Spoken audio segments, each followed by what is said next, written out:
Eman Stories.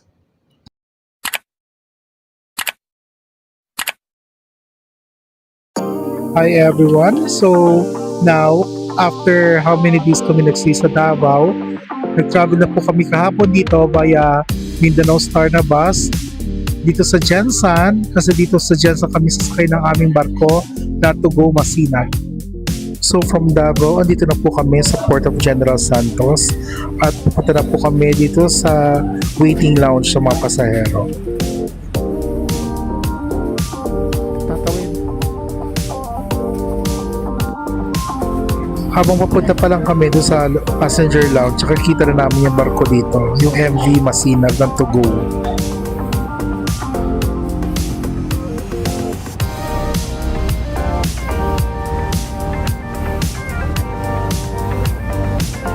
Kailangan lang namin i-present ng ticket dito at dito naman sa terminal fee magbabayad lang kami. Para sa amin tatlo, 36 pesos ang terminal fee. So ito na yung departure area.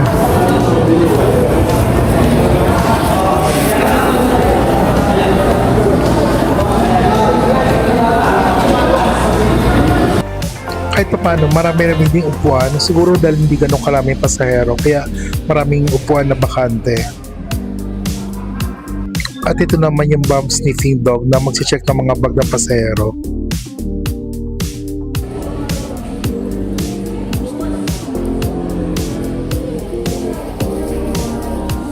Puro labahan yan.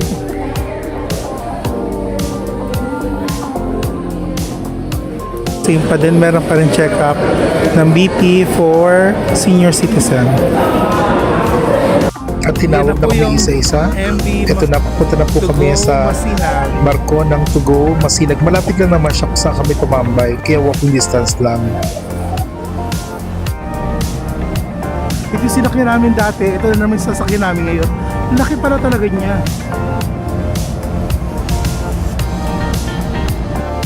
Sa pagpasok mo sa taas, medyo may makitid na papasukan kayo at sa dulo niyan, escalator na. And pag akit ng escalator, makikita nyo na nag-welcome na sa inyo yung mga staff and crew ng Masinag.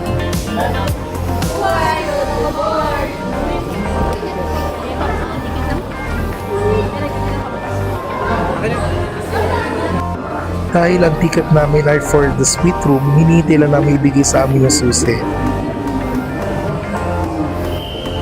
We're back na naman dito. So ayan na po, nakasakay na po kami ng to go. Hinihintay na lang po namin na aming mga susi. At meron naman pong welcome drinks. So bigyan ko po kayo na room tour dito sa suite room. So sa amin is suite room number 2. So pagpasok nyo po, ito na po siya sa loob. Unang bubunga sa inyo, itong pintong to ay CR. So maluwag siya. So tatlo kami dito, share na kami ni mama sa isang bed. So meron siyang dalawang bed, merong sofa. Itong sofa pwede siyang pull out, pwede rin gawing higaan.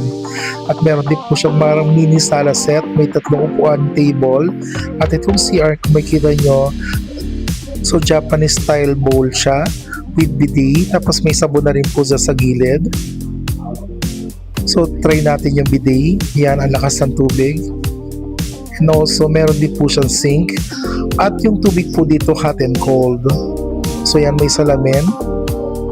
Check natin, malakas din po yung tubig niyan. So dito, kapag iniikot nyo, magiging hot or cold yung water. Dito sa shower, ganun din. Pero yung trinay ko siya maligo, parang puro mainit lang yung tubig, hindi ko mapalamig. Ayan, so ayan yung shower head, tapos may bathtub. Ito naman yung higaan, very comfortable naman dyan kahit paano. So may dalawa siyang una na available. Tapos itong mga upuan, merong throw pillow, tapos may cabinet at may table with vanity mirror. Sa business class, ganito na may itsura niya. So may TE, may salamin, may apat na bed na bunk beds. Ayan. Kasi supposedly dito ako matutulog, pero nagpalipat na lang ako sa suite room kasama mama ko at sa kapatid ko. So may TV din siya, ito po yung aircon vent, and may sarili siyang bintana. So this is the map kung nasaan ang mga facilities ng to go. Andito naman yung front desk. Makikita niyo sa level 5. Kasama na rin dito yung mini zone na kultura. And also, andito rin po yung salon. Pwede kayo magpagupit, foot spa, at ito yung lobby ng deck 5. And also, may kita niyo po dito yung lobby. Marami po mga upuan na pwede tambay ng tao and also manood ng TV. And also, may charging station din. At meron din po dito ang Shipmart na Watsons, pero parang kulang naman na gamot dyan. Mabuti nila may clinic. At yung barko ito may elevator. Ayan po, sa level 6 naman andi dito yung viewing deck and massage chairs.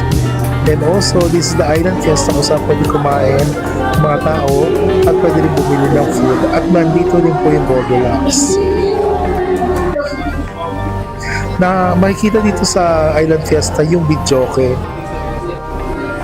At makikita nyo dito, pwede tumambay ang mga tao dito. Pero actually, dyan ako lagi tumatambay. Ito naman yung Horizon Cafe kung saan kami kumakain for business class, for suite and VIP. At ito na mga magpagkain dito sa Horizon Cafe. In fairness, masarap naman. Ang napansin ko lang difference dito sa Horizon sa may Island Fiesta is yung food dito may juice, may soup at saka may dessert.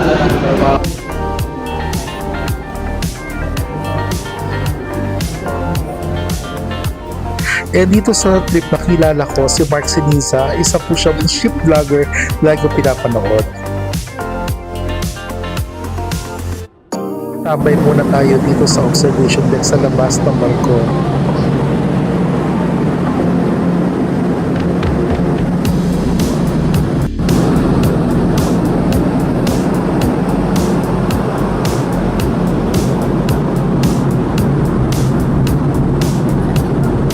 Dito po yung mga staff na nag-demonstrate kung paano gamitin ang life jacket.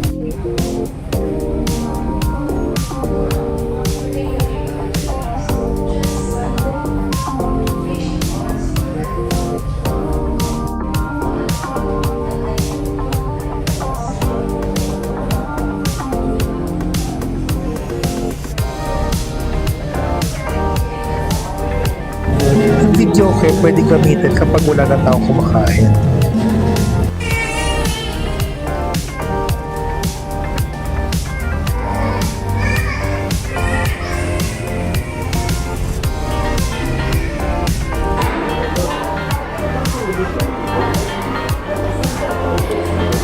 So thank you for watching my video for today. Hope you enjoy it. I'll see you again on my next video.